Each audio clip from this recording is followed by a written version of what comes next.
Salam, hər vaxtınız xeyir olsun, dəyərli izləyicilər. Növbəti xəbər buraxılışında hər birinizi xoş gördük. Xəbərə Baxda proqramını globalnet.com saytı sizə təqdim edir. Ən son dəqiqə xəbərləri, önəmli hadisələri siz məhz globalnet.com-dan əldə eləyə bilərsiniz. Dünyada və Azərbaycanda nələr baş verir? Təbii ki, bu xəbərləri sizə təqdim eləyəcəyik və ilk dəqiqələrdən hər birinizdən xahiş eləyirəm ki, yayımımızı bir dəfə bəyənin. Nə qədər çox bəyənmə olarsa, bir o qədər daha geniş auditoriya bizi izləyə bilər.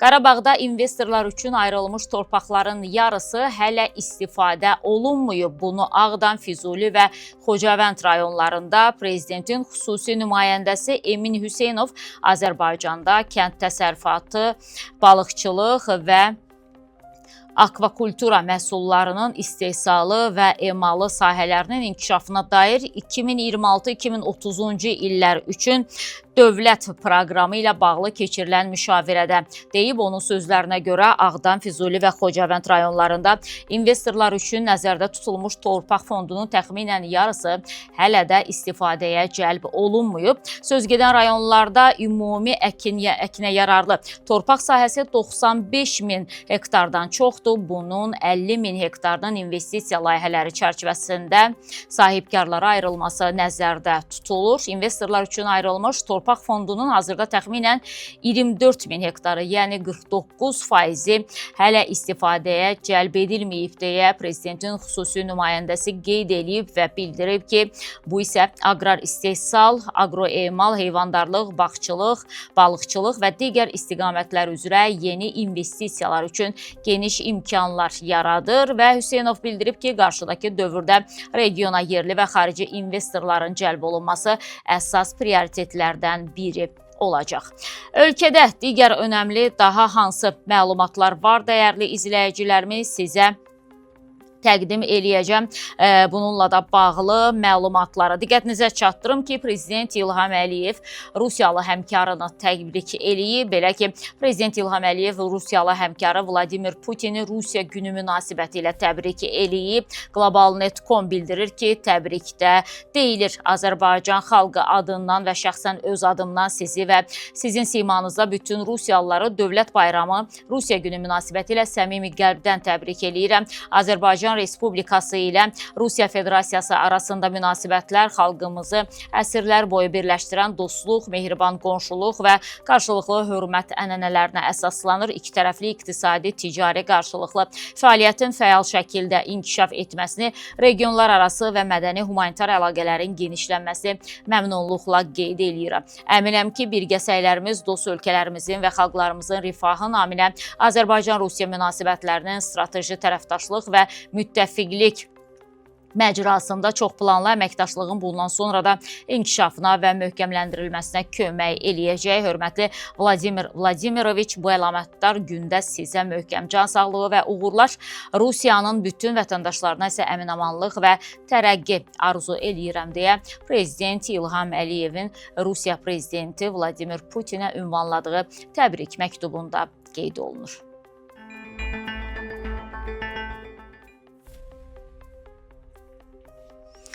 Davam edirik, dəyərli izləyicilərimiz. Xalq artistinin İrəvanda səslənən mahnısı, çünki o bəstədə həmin sözlərə ehtiyac vardı. Hərdən mənə zəng eləyirlər ki, mahnılarımın müəllifi kimdir? Mən onları 48 il əvvəl oxumuşam, indi yadınıza düşüb müəllif axtarmaq. Sən oldun mahnısı da əsl Azərbaycan ruhunda 6-8 ritmində oxunub, amma fars, yunan, erməni və sair dillərdə də ifa olunub. Çıxsınlar onların qabağına, müəllif hüquqlarını tələb etsinlər deyə bunu xalq artisti Ağadadaş Ağayev Yeni Sabaha bildirib. Xatırladaq ki, iyunun 5-də İrəvanın Respublika meydanında Ağadadaş Ağayevin ifa etdiyi Sevirəm de mahnısı səslənib. Hakim Vətəndaş Müqaviləsi Partiyasının keçirilən son təbliğat mitinqində mahnının sözlərinə Ermənistanın baş naziri Nikol Paşinyanın adı belə əlavə olunub. Nikol, Hayastan sözlərinin işləndiyi ifanın videosu sosial şəbəkələrdə viral olub. Xalq artisti Ağadadaş Ağayev həmin görüntüləri şəxsən görmədiyini bildirib. Məndən sonra sevirəm de mahnısını Nəsibə Abdullayeva, Qədir Məmmədov kimi ifaçılar oxuyub. Üstündən illər keçəndən sonra həmin mahnını 18 yaşlı erməni xanım ifa etdi və iddia qaldırdı ki, mahnı ona məxsusdur. Necə olur ki, 48 yaşlı mahnı 18 yaşlı birinə aid olur? Heç bunu araşdıran yoxdur, deyib xalq artisti. Bugünə qədər dönə-dönə iddialara cavab verməmişəm. Tarix yaşayır və mən həmin səhifədən işıq kimi nur saçıram. Hər kəsin önünə də çıxmağa hazıram, deyib Ağadadaş Ağayev. İfaçı qeyd edib ki, dodağına gülüş qonub mahnısı da şəxsən özünə aiddir. Və Ağadadaş Ağayev sən olduğu mahnısının da özünə məxsus olduğunu və sözlərinin şair Baba Vəziroğlunun aid olduğunu bildirib.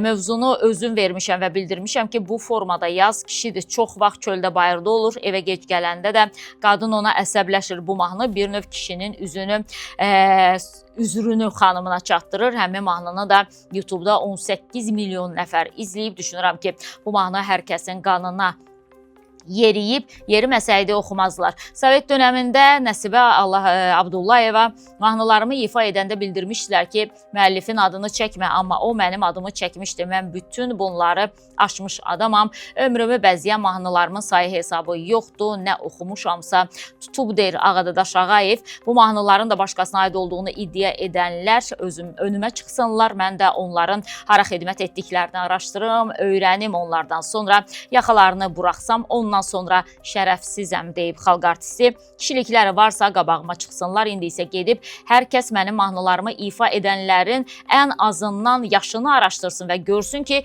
bu mahnını 48 il əvvəl oxunubsa, necə 20-21 yaşlı gənclərə aid ola bilər? Qeyd eləyək ki, 2 il əvvəl xalq artisti Ağadadaş Ağayevin erməni müğənnisi Armen Aloyanın dodağına gülüş qonu və sevirəm de mahnılarını oğurladığını bildirmişdi. Və deməli, dəyərli izləyicilərimiz, ermənilərin ümumiyyətlə oğurluğu ilə bağlı ara-sıra yox, yəni tez-tez rast gəlirik bunların bu oğurluq əməllərini. Müxtəlif sahələrdə oğurluqlar eləyirlər. Xüsusən də Azərbaycanın incəsənəti sahəsində, musiqisi sahəsində oğurluq eləyirlər və bizim əvvəl mahnılarımızı anonim kimi yazırdılar. İndi bir qədər də irəli gedib, indi də deməyim bir neçə il bundan öncəyə artıq irəli gedib və bugünə qədər də bunu davam etdirirlər. Müəllif bizik deyirlər və müxtəlif adları qeyd edirlər mahnıların altında və eyni zamanda hansısa bir mahnının sözləri varsa o sözlərin altında. Ona görə də xalq artisti Ağadadaş Ağayev deyir ki, mən bunları aşmış adamam, mən bunları keçmiş adamam. Sadəcə məsələ maraqlı tərəfi ondan ibarətdir ki, sən oldun mahnısı Ağadadaş Ağayevi həqiqətən də çox sevdirən mahnılardan biri oldu.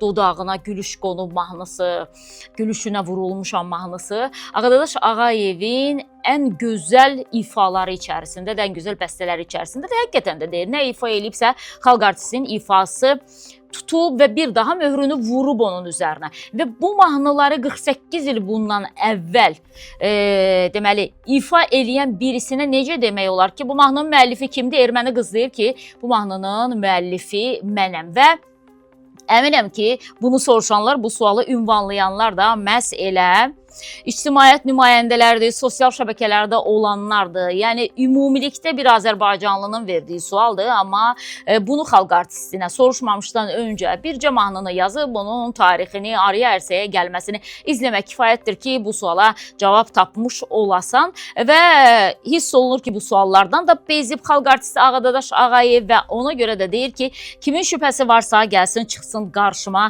bunu mənim özümə desin, mən də ona layiqli cavabı verim. Bəli, sosial şəbəkələr bəzən adamın o əsəblərini o qədər tarımar eləyir ki, məcbursan deyəsən ki, sözün var, gəl çıx qarşıma, qarşımdadır sözüvü və xalq artisti yəqin bundan da əmindir ki, bu fikirləri yazanlar onun qarşısına çıxmağa cürət etməyəcək adamlardır.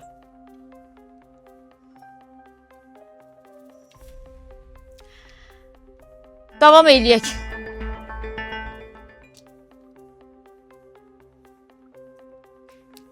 Davam edək dəyərli izləyicilərimiz. Digər son dəqiqə xəbərlərdən daha nələr var sizin diqqətinizə çatdırım. Sosial yönlü xərclər artıb. Hesabat ilində sosial yönlü xərclərin maliyyələşməsi üçün dövlət büdcəsi xərclərinin təxminən 40% həcmində və ya 15,3 milyard manat vəsait istifadə olunub. Bu 2024-cü illə müqayisədə 602 milyon manat çoxdur. Bunu Maliyyə naziri Sahil Babayev Milli Məclisin plenar iclasında 2025-ci ilin dövlət büdcəsinin icrası haqqında qanun layihəsinin müzakirəsi zamanı deyib. Dövlət başçısının az təminatlı, xüsusən sosial cəhətdən həssas olan insanlara qayğısının təzahürü kimi ötən il növbəti sosial islahat zərfi reallaşdı. İslahat zərfi çərçivəsində minimum əmək haqları və pensiyalar, sosial müavinətlər və təqaüdlər artırılıb. İslahatın maliyyələşdirilməsinə dövlət büdcəsindən 400 milyon manatdan artıq vəsait sərf edilib deyə Sahil Babayev qeyd edib. Nazir son 5 ildə sosial yönlü xərclərin 3,9 milyard manat artdığını da Milli Məclisdə müzakirələr zamanı dövlət büdcəsi haqqında 2025-ci ilin dövlət büdcəsi haqqında qanun layihəsinin müzakirəsi zamanı qeyd edilib. Təbii ki, hər il yenilənəndə yanvar ayında biz prezidentin pensiyaların artımı ilə bağlı, sosial müavinətlərin artımı ilə bağlı olan bu sərəncamlarını görürük. Yəni hər il artır.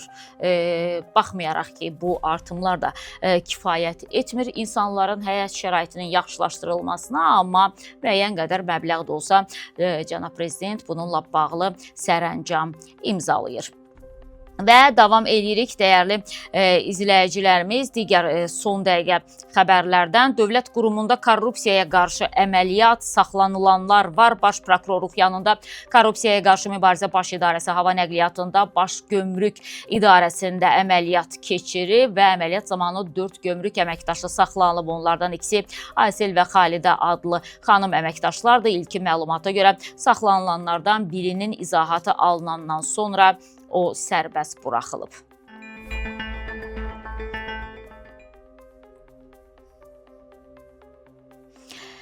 İlhamə Quliyevanın bacısı qızının həbs olunduğu bildirilir. Belə ki, cinayət işi tamamlanaraq Bakı Ağır Cinayətlər Məhkəməsinə göndərilən xalq artisti İlhamə Quliyevanın bacısı qızının ilk məhkəməsi keçirilib və ilk iclasdan Nigar Hüseynova həbs edilib. Bildirilir ki, Nigar Hüseynovanın Azərbaycan Respublikası Cinayət Məcəlləsinin 178.3.2-ci külli miqdarda ziyan vurmaqla dələduzluq maddəsi ilə açılmış cinayət işi baxılması üçün Bakı Ağır Cinayətlər Məhkəməsinə göndərilib. Qeyd edək ki, İlhamə Quliyevanın bacısı İradə Həsənovanın qızı Nigar Həsənova tanınmış kosmetoloqdur. O bir sıra şəxsləri külli miqdarda qızıl və zinət əşyalarını mənimsəyib. Bununla bağlı iddialar var idi. İddialar öz təsdiqini tapdı və İlhamə Quliyevanın bacısı qızı məhkəmə zalında həbs edildi. Digər ölkədə önəmli hansı xəbərlər var? Zəngilanda kənd sakinlərinin yetişdirdikləri məhsulların yarmarkası təşkil olunub. Belə ki, bugün Zəngilanda kənd təsərrüfatı ilə bağlı dövlət proqramının icrası çərçivəsində keçirilən regional tədbir məkanında Qarabağa köç etmiş kənd sakinlərinin özlərinin yetişdirdikləri ekoloji, təmiz kənd təsərrüfatı məhsullarının satışı ilə bağlı yarmarka təşkil olunub. Yarmarkada artıq brendləşmiş qida və qeyri-qida məhsulları da təqdim olunub.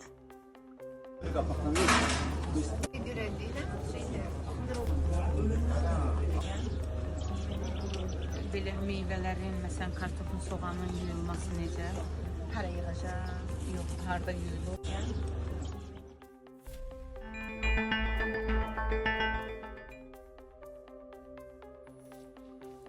Davam edirik dəyərli izləyicilərimiz.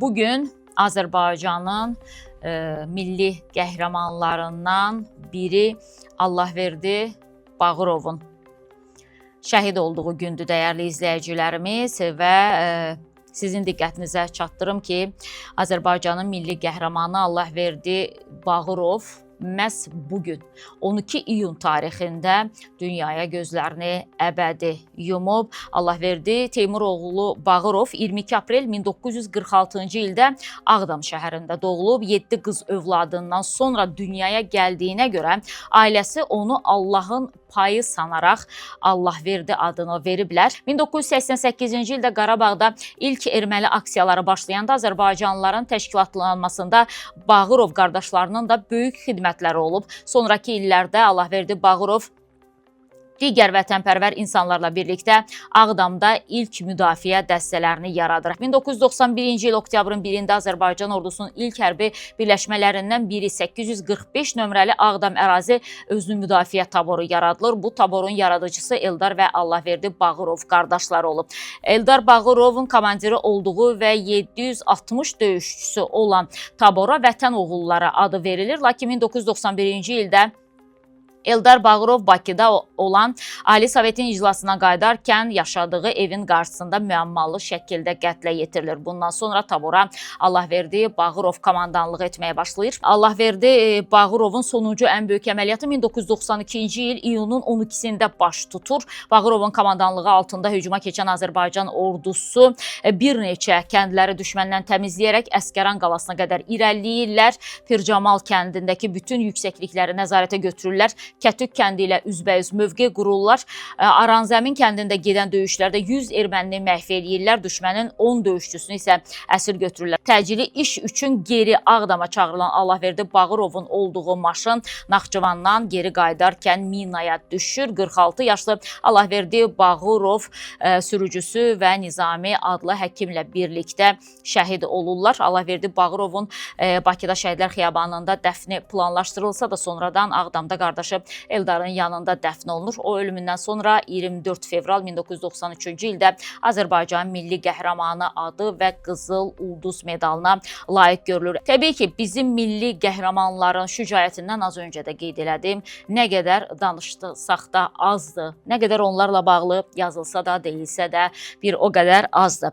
Və sevindirici haldır ki, əslən başqa millətlərdən olan insanlar da, olan igid oğullar da 1-ci Qarabağ savaşında da, 2-ci Qarabağ savaşında da, Vətən müharibəsində də bu torpaq uğrunda mücadilə apardılar və bu torpağın yaşadıkları Vətən torpağının haqqını verdilər. Onlardan biri də Yahudi əsilli və Azərbaycanın milli qəhrəmanı kimi ad qazanan Albert Agarunovdur. Son vaxtlar Albert Agarunov ətrafında fikir mübadiləsi aparılır sosial şəbəkələrdə. Niyə Yahudi əsilli Albert Agarunov haqqında daha çox danışılır, o təqdimi olunur, niyə digər şəhidlərdən danışılmır deyə, belə deyək də, bir provokasiya halına artıq gətiriblər bunu. Amma Albert Agarunov danışmaqda çətinlik çəkən, amma bütün bunların fonunda bu vətən torpağını nə qədər sevdiyini deyən və mən burada yaşayıramsa bunun haqqını verməliyəm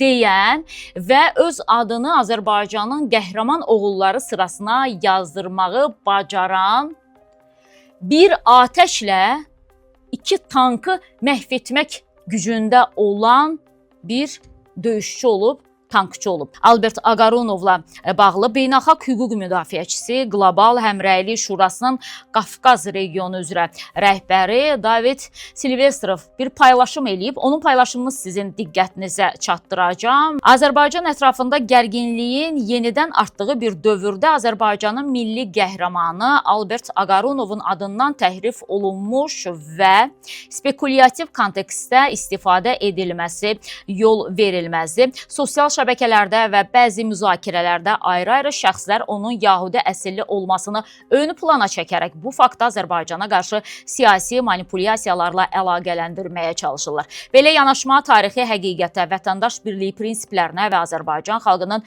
milli mənəvi dəyərlərinə ziddir. Albert Agarunov 25 aprel 1969-cu ildə Bakının Əmircan kəndində anadan olub. 1-ci Qarabağ müharibəsi zamanı o könüllü olaraq Azərbaycanın müdafiəsinə qoşulub, Şuşa uğrunda gedən döyüşlərdə tank komandiri kimi xüsusi qəhrəmanlıq göstərib və 8 may 1992-ci ildə də qəhrəmancasına şəhid olub. Ölümündən sonra ona Azərbaycanın milli qəhrəmanı adı verilib. Albert Agarunovun qəhrəmanlığı onun milli və ya dini mənsubiyyəti ilə ölçülmür. Onun adı Azərbaycan torpaqları uğrunda canından keçmiş vətən övladı kimi tarixə yazılıb. O, Yahudi əsilli Azərbaycanlı idi, lakin hər şeydən əvvəl Azərbaycan vətənpərvəri idi. Onun həyatı və şəhidliyi Azərbaycan xalqının birliyi, dövlətə sədaqəti və vətən uğrunda fədakarlığı təcəssüm etdirir. Albert Ağarunovun yalnız Yahudi əsilli olmasını ön plana çəkmək və bu faktı onun Azərbaycana vətəndaş sədaqətindən ayırmaq yanlış və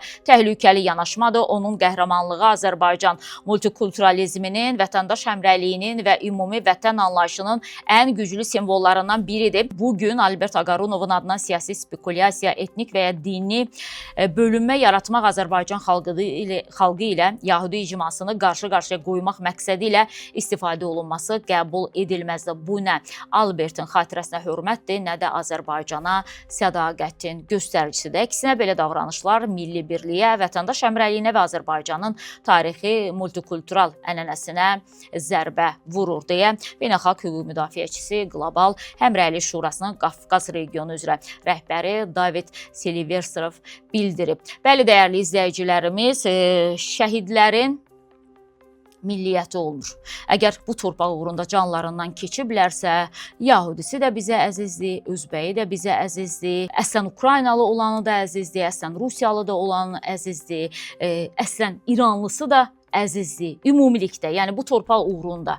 Əgər hansısa bir dövlətdən olan birisi, amma Azərbaycan vətəndaşı olaraq sinəsini sipər eləyibsə düşmən gülləsinə, mübarizə aparıbsa Azərbaycan torpaqları uğrunda, Azərbaycan ərazi bütövlüyü uğrunda və bunu bir vətəndaş kimi özünə borc bilirsə, bizim üçün yalnız onun bir adı var. Dünyaya əbədi gözlərini yuman şəhid. Ona görə də Albert Ağarunov kimi döyüşlərdə şücaət göstərən və Şuşa kimi çətin relyefli bir ərazidə şəhidlik zirvəsinə ucalan bir milli qəhrəman adı ətrafında bu cür düzgün olmayan informasiyaların yayılması, yenə də təxribat xarakterli hansısa bir danışıqların getməsi, müzakirənin getməsi bizim tariximizə hörmətsizlikdir. Albert Ağarunovdan ilk əvvəl bizim tariximizə, yaşadığımız tariximizə hörmətsizlikdir. Ona görə də bu məsələlərdə müəyyən qədər diqqətli olmağımız lazımdır. Allah bütün şəhidlərimizə rəhmət etsin, qəbirləri nurla dolsun, Allah Azərbaycan ordusunu qorusun.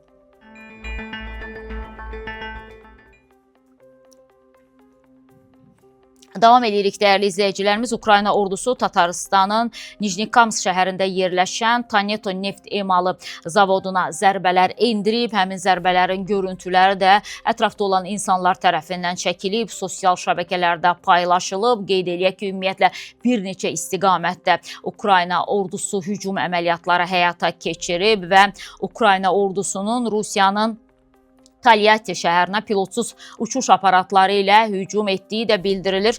PUA hücumundan sonra kimya zavodunda yanğının baş verdiyi deyilir. Samara vilayətində PUA təhlükəsi rejimi elan edilib və hava məkanının bağlandığı bildirilir. Bununla da bağlı görüntülər sosial şəbəkələrdə paylaşılıb. Dəyərli izləyicilərimiz, Rusiya ilə Ukrayna arasında müharibə, belə demək mümkündürsə, öz axarı ilə daha qızğın bir fazada davam eləyir.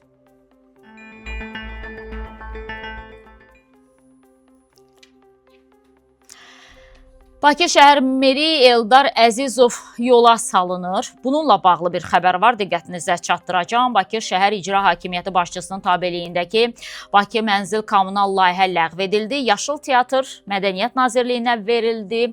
Zoopark isə Bakı şəhər İcra Hakimiyyəti başçısının tabeliyində diplomatik korpusa və xarici nümayəndəliklərə xidmət göstərən müdiriyyət Interservis Bakı şəhər İcra Hakimiyyətinin fəaliyyət istiqamətləri nəzərə alınmaqla yenidən təşkil olunacaq. Prezident İlham Əliyev bununla bağlı iyunun 10-da fərman imzaladı. Bundan başqa Bakı şəhər İcra Hakimiyyəti başçısının tabeliyində Bakı Mənzil kommunal layihənin ləğv edilməsi ilə bağlı da qərar verildi. Bakı Mənzil kommunal layihə paytaxtın Bakı şəhərində mənzil kommunal sahəsinin idarə olunmasında formasında mühüm rol oynayan əsas qurumlardan biridir. Bu təşkilat yaşayış binalarının saxlanılması, təmiri, abadlaşdırılması və kommunal xidmətlərin təşkili istiqamətində geniş fəaliyyət səlahiyyəti var. Qurumun əsas vəzifələrinə çoxmənzilli yaşayış binalarının texniki vəziyyətinə nəzarət, lift təsərrüfatının istismarı, həyətlərin abadlaşdırılması, yaşıllıqların qorunması və tullantıların idarə olunması daxildir. Köhnə yaşayış binalarının fəsadlarının yenilənməsi, həyətlərin müasir standartlara uyğun abadlaşdırılması da daxildir. Bundan başqa Bakı şəhər İcra Hakimiyyəti başçısının tabeliyində olan Yaşıl Teatr konsert kompleksi, Bakı şəhər Bələdiyyə Teatrı bütün əmlakı ilə birlikdə Mədəniyyət Nazirliyinin tabeliyinə verilib. Bakı şəhər heyvanat parkı isə sahibsiz heyvanlara qarşı mərkəzə birləşdirilib və yenidən təşkil ediləcək. Fərmana əsasən Bakı şəhər İcra Hakimiyyətinin əsas qurumlarından olan və Bakı şəhər əsaslı tikinti və təmir MMC-də islahatlar aparılacaq, onun strukturu və əmək haqqı sistemi təkmilləşdiriləcək. Fərmanda tapşırılıb ki, yeniliklər nəticəsində ixtisar olunacaq əməkdaşlara münasibətdə əmək məcəlləsinə, dövlət qulluğu haqqında qanuna və dövlət orqanları ləğv edilərsə və ya ştatlar ixtisara düşərsə, vəzifə maaşına və ixtisasa uyğun işə düzəltməkdə və ya dövlət orqanlarında tutduğu vəzifəyə uyğun vəzifə tutmaqda dövlət qulluqçusunun üstünlüyünün həyata keçirilməsi qaydasına uyğun olaraq tədbir görülsün. Yada salaq ki, Bakı şəhər İcra Hakimiyyətinin başçısı Eldar Əzizovdur. O 2000-2003-cü illərdə Nizami rayon İcra Hakimiyyətinin başçısı olduqdan sonra 8 ildə ölkənin ikinci ən böyük şəhəri olan Gəncəyə rəhbərlik edib. 2011-2015-ci illərdə nə təsadüfsə bir dəfə də 3-cü böyük şəhərə, yəni Sumqayıta rəhbərlik Eldar Əzizova tapşırılıb. Sonra isə 3 ildə Sabaildə rəhbər olub. Rəsmi sərəncamı 2018-ci ilin noyabrında verilsə də, həmin ilin yayında Bakıya rəhbərlik etməkdədir yayından. O da həqiqətdir ki, bu illər ərzində Eldar Əzizovun adı ciddi korrupsiya və rüşvət olaylarında hallanmayıb. Bəzi iddialara görə 70 yaşını haqlayan Əzizovun hakimiyyətlə vidalaşmaq vədəsi yetişir. Mediada da belə bir iddia var ki, güya Nəsiminin yeni icra başçısı, yapın aparat rəhbəri Tahir Budaqov onun yerinə gələcək və s. Məlumatlara inansaq, Əzizova əslində hələ Sumqayıtdan sonra icra strukturlarından uzaqlaşdırmaq istəyiblər, amma görünür, özü getmək istəməyib, bir az da işləmək möhləti alıb deyə Müsavat.com-un təqdim etdiyi yazıda qeyd olunur. Eldar Əzizov Sumqayıtın icra başçısı olaraq mənim yadımda ən böyük bir işi ilə qalıb. Düzü bu bizi çox məyus etdi, amma Eldar Əzizov bunu etdi. Sumqayıt şəhər İcra Hakimiyyətinin binası yamyaşıl idi, bilirsiniz ki, və xüsusi seçilirdi bütün icra hakimiyyətlərindən və Eldar Əzizovun ilk atdığı addımlardan biri də Sumqayıt şəhər İcra Hakimiyyətinin yaşıl örtüyünü tamamilə sökməsi, məhv etməsi, yerlə yeksan etməsi idi.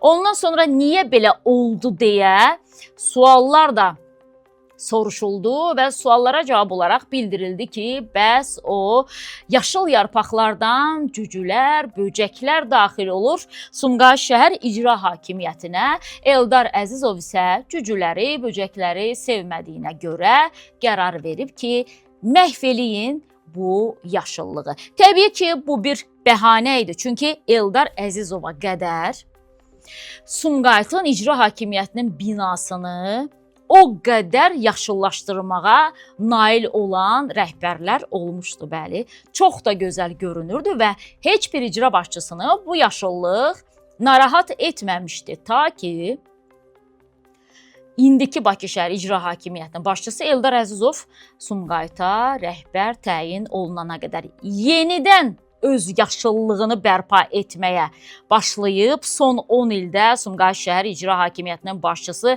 Zakir Fərəcov təyin olunandan sonra, bəli, yenidən Sumqayıt şəhər İcra başçısı həmin yaşıllığını özünə qaytarmaq uğrunda mübarizə aparır həqiqətən də. Çünki bilirsiniz ki, bir ağacı yetişdirmək də günlər nəticəsində araya ərsəyə gəlmir. Bir yaşıllığı da yenidən həmin formasına qaytarmaq üçün illər lazımdır ki, bir 10 illik prosesdə səhv eləmirəmsə, bu qədər böyüyüb həmin o yaşıllıq. Məsəl üçün bir Sumqayıtlı olaraq Eldar Əzizovu mən belə xatırlayacağam. Sumqayıt həqiqətən də belə deyək də o yenidən həyatını, o Sumqayıtın gözəlliyini, o təmizliyini, dəniz kənarının çox möhtəşəm, yəni paytaxtdan heç bir fərqi yoxdur. Orada gündəlik istirahət eləyənlər də bilirlər. Çox gözəl Sumqayıtda muğam mərkəzi var, hansı ki o ölkədəki demək olar ki, bütün muğam mərkəzlərindən fərqlənir tikilişi ilə, gözəlliyi ilə,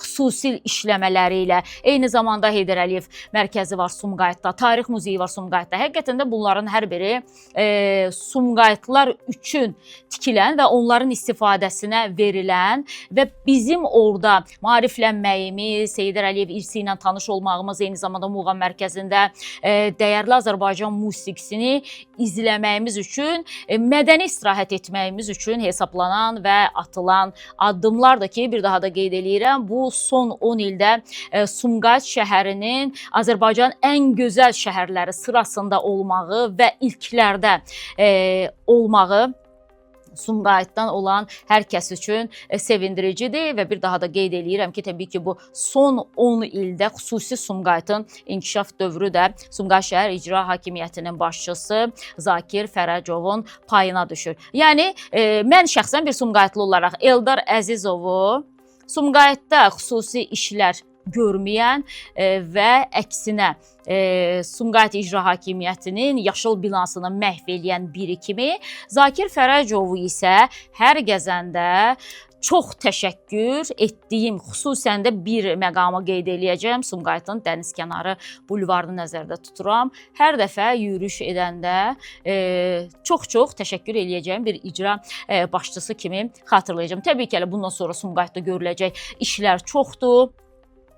Çox işlər görmək lazımdır. Yaşayış varsa, mütəmadi problemlər də var və ona görə də Eldar Əzizov belə, Zakir Fərəcov isə bu şəkildə xatırlanacaq. Təbii ki, Vaqif Əliyevi də xatırlayıram mən, Sumqayıt şəhər İcra Hakimiyyətinin başçısı, hansı ki Eldar Əzizovdan daha öncə cənab prezident İlham Əliyevin sərəncamı ilə Sumqayıta təyin olundu.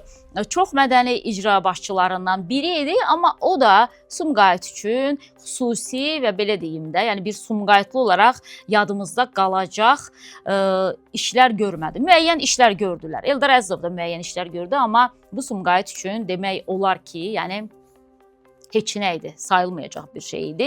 Yəni belə Sumqayıtın icra başçılarını yeri gəlmişkən bu şəkildə xatırladıq. Ondan da daha öncə Təvəkkül müəllim idi.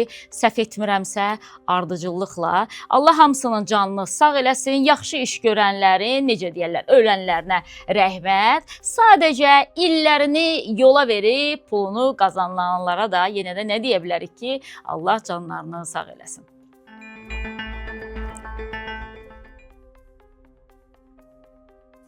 Belə dəyərli izləyicilərimiz, bu saata mənim sizə çatdıracağım xəbərlər bundan ibarət idi. Təşəkkür edirəm hər birinizə bizi izlədiyiniz üçün, bizə fikirlər yazdığınız üçün və hamınızdan xahiş eləyirəm kanalımıza abunə olmağı, yayımımızı bəyənməyi unutmayın. Diqqətinizə çatdırım ki, siz bizim Xəbərə Bax da proqramına globalnet.com saytının informasiya dəstəyi ilə baxdınız. Görüşmək ümidi ilə Allah'a əmanət olun.